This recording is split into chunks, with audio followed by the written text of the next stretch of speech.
In today's video, I'm going to teach you how to update Vercel deployment. If your site is already live on Vercel and you need to refresh it, maybe after changing environment variables, updating build settings, or rerunning a failed build, the quickest way is to trigger a redeploy from the dashboard. This recreates the deployment with your current project configuration without requiring a new code commit.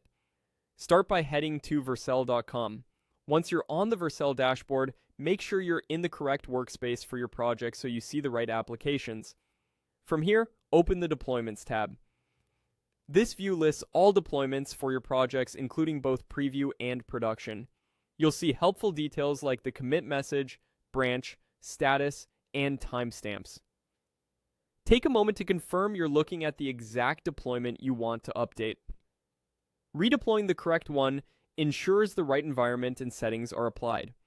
Click into the deployment you want to refresh, and then open the three-dot menu, sometimes called the overflow menu. This reveals advanced actions tied to that specific deployment. Double-check the branch and commit shown on the page so you're confident you're about to redeploy the intended version.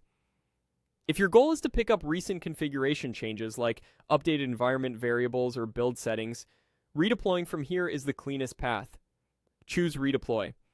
This instructs Vercel to build a fresh deployment using the same code revision but with your project's current settings. It's especially useful if a previous build failed due to a transient error or if you change configuration that affects the build or runtime and you want those changes applied. You'll see a confirmation prompt. Click Redeploy again to proceed. Vercel will queue and start the build.